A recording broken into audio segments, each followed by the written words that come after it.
بسم اللہ الرحمن الرحیم۔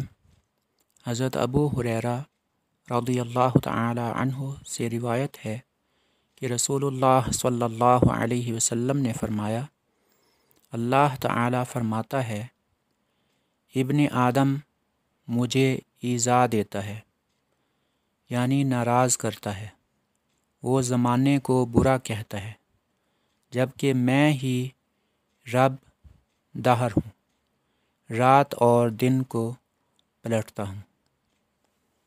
اس حدیث پاک میں اللہ پاک سے روایت کی گئی ہے، اللہ پاک کا فرمان بیان کیا گیا ہے۔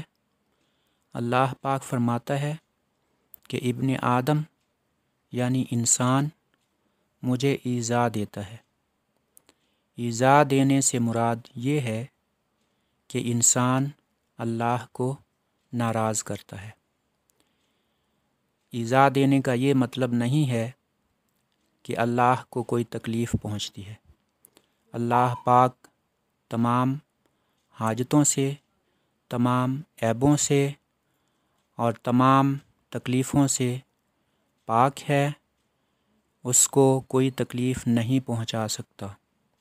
یہاں ایذا دینے کا مطلب یہ بھی ہو سکتا ہے، جیسے سورۃ البقرہ میں اللہ فرماتا ہے کہ وہ لوگ اللہ کو دھوکہ دیتے ہیں، مطلب یہ کہ ان کی نیت یہ ہے کہ اللہ کو دھوکہ دیں،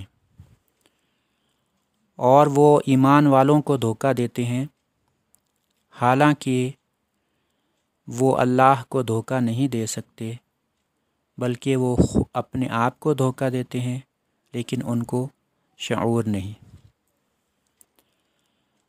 اللہ فرماتا ہے کہ انسان زمانے کو برا کہتا ہے کہ زمانے نے یہ کر دیا، زمانے نے ہمیں ان بلاؤں میں مبتلا کر دیا۔ اللہ فرماتا ہے کہ زمانہ تو میں ہوں، رات اور دن کو پلٹتا ہوں۔ مطلب یہ ہے کہ انسان رات اور دن کو زمانہ کہتا ہے، اور رات اور دن کا تعلق سورج کے ساتھ ہے اور اللہ کی قدرت کے ساتھ ہے۔ وہ اللہ ہی ہے جو اندھیرے سے اجالے کی طرف لے جاتا ہے، یعنی رات سے دن کو نکالتا ہے اور دن سے رات کو نکالتا ہے۔ دن اور رات تو اللہ کی قدرت اور اس کے اختیار سے ہیں، یہ خود تو کچھ نہیں کر سکتے۔ جو کچھ کر سکتا ہے، کچھ بھی کر سکنے کی طاقت رکھنے والا، وہ تو اللہ ہے۔ وہ چاہے تو کسی کو راحت عطا فرمائے، وہ چاہے تو کسی کو بے سکونی میں مبتلا فرما دے۔ اللہ فرماتا ہے کہ یہ لوگ جو ان کو تکلیف پہنچتی ہے اس کی نسبت دن اور رات کی طرف کرتے ہیں، جن کو وہ زمانہ سمجھتے ہیں، اور زمانے کو، دن اور رات کو اختیار والا سمجھتے ہیں کہ وہ ان کو کوئی تکلیف پہنچا سکتا ہے یا ان کو کسی مصیبت سے نکال سکتا ہے۔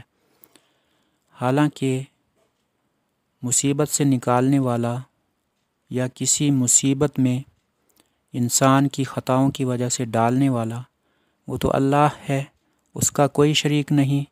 وہ چاہے تو کسی کو کچھ بھی عطا فرما دے، وہ چاہے تو کسی کو کسی ابتلا میں ڈال دے۔ قرآن مجید میں بھی ایسے ہی لوگوں کا ذکر اللہ پاک نے فرمایا ہے، وَقَالُوا مَا هِيَ إِلَّا حَيَاتُنَا الدُّنْيَا نَمُوتُ وَنَحْيَا وَمَا يُهْلِكُنَا إِلَّا الدَّهْرُ، اور انہوں نے کہا کہ ہماری زندگی یہ تو صرف دنیا کی زندگی ہے، ہم مریں گے اور ہم دوبارہ زندہ نہیں ہوں گے، ہم زندہ رہتے ہیں تو بھی زمانے کی وجہ سے، مرتے ہیں تو بھی زمانے کی وجہ سے۔ اللہ پاک نے ان کے اس قول کا رد فرمایا۔ دراصل اس حدیث پاک میں اللہ پاک یہ فرمانا چاہتا ہے کہ دنیا میں اختیار اور قدرت صرف اللہ کو حاصل ہے، اس کے علاوہ کوئی اس کے اختیارات میں دخل اندازی نہیں کر سکتا۔